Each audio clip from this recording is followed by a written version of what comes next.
Hey guys, and welcome back to the channel. I wanted to start by apologizing for any confusion with this battery test video on my furnace.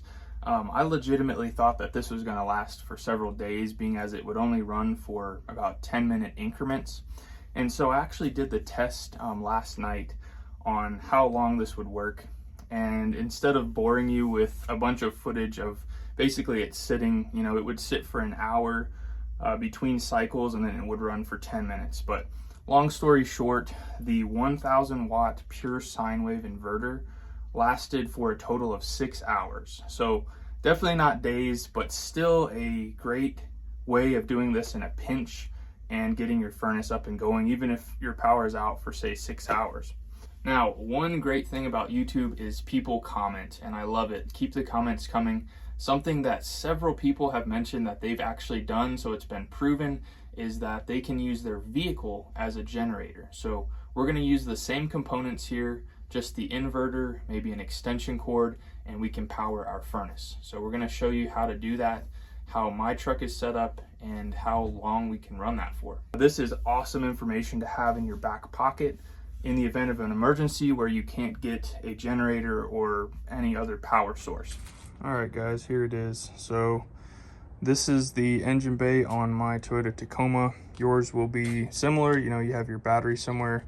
We have our positive mounted here, and the negative actually goes to the chassis, but you could put it here if you wanted to.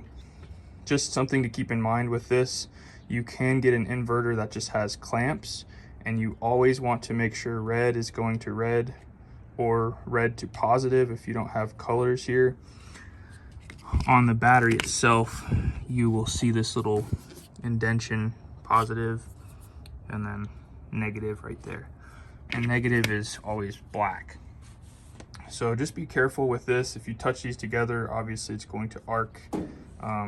You can't really get electrocuted with DC voltage, but you can definitely feel the heat of a spark and it'll scare you. So my two leads just go in through the firewall here.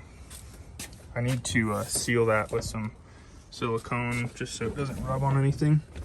But here's our inverter. So this is the Best Tech 1000 watt pure sine wave inverter, as you can see there. So this is going to provide clean energy for our furnace. If you have a high efficiency furnace, this is going to be better than the other one that I had in the previous video that was a modified sine wave. So our leads just come in through the firewall, and again, red will go to positive or red, and black will go to negative or black. Now, one disadvantage to this one, the fan here will run as long as the power is turned on here. So I'm gonna go ahead and power this on just so you can see. You just hold the power button there, and then we'll have a display that'll come up. So we've got 12.7 volts. We also have an additional outlet that you can use for other things, as well as USB ports. So in general, this is nice to have in your vehicle, for charging batteries, and then it's great in the event of an emergency. The one downside with this is you can't mount it. The other one I actually had mounted here. You can see the indentions. All right, so we have it turned on. We've got our extension cord here. And let's go down to the basement and show you what we got down there. Okay, so we've got our extension cord with our power here. Now, just to reiterate this, we still have power here. Obviously, we're just going to turn that off. If we had a power outage, there would be no voltage here. We simply unplug this and plug it in right here. Okay, so we're plugged in.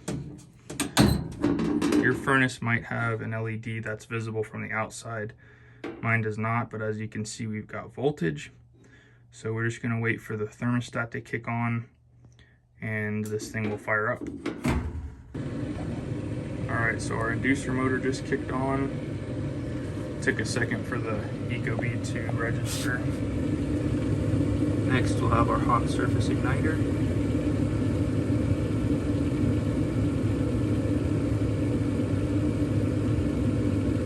gas valve will kick on.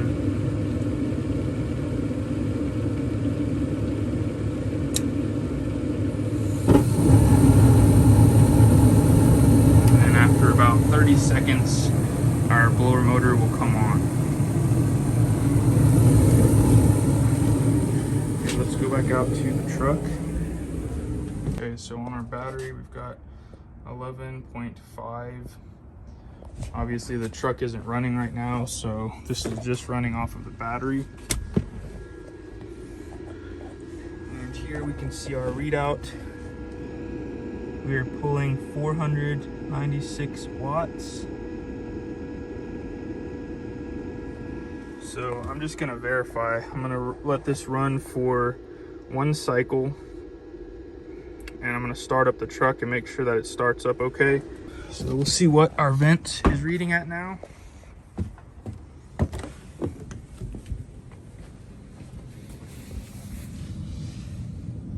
$113.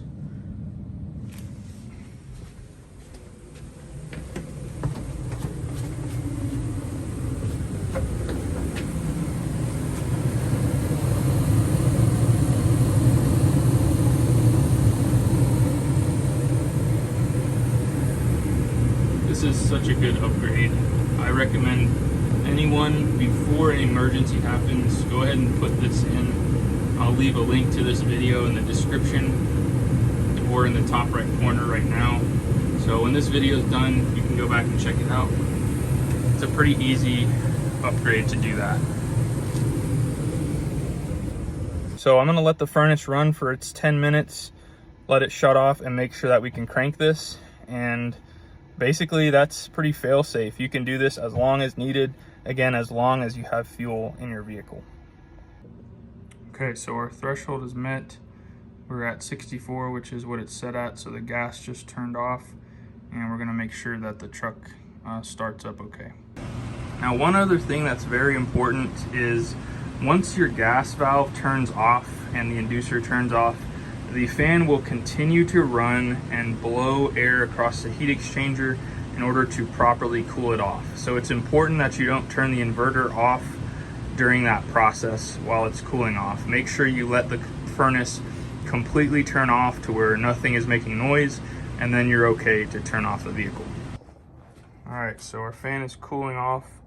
Now, once the fan turns off, this will probably rise back up to close to 12 volts. There we go. Fan just turned off. We've got just about 12 volts.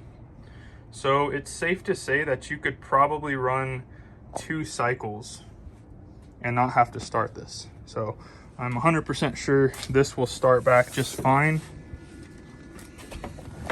Let's just verify to make sure. Yeah.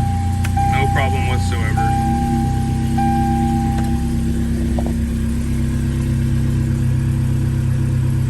You can see we got 14 volts there, so we're going to be charging the battery back. That's also a good way to make sure that your alternator is working like it should. So I started the truck for like a second in that last clip of the video, but I didn't let it run at all. It's safe to say that this rose back up to 12.56, which is a perfectly charged battery, after running 1 heat cycle. So if this just was sitting with the inverter and we ran the furnace up to 65 degrees, say it slowly went down until it got to 63 and kicked back on in an hour, you could probably run this for 3 hours without even having to start the truck. Being as you have a readout here on the actual inverter, you don't have to have the hood open or anything. Simply turn the inverter on and just see what the voltage is.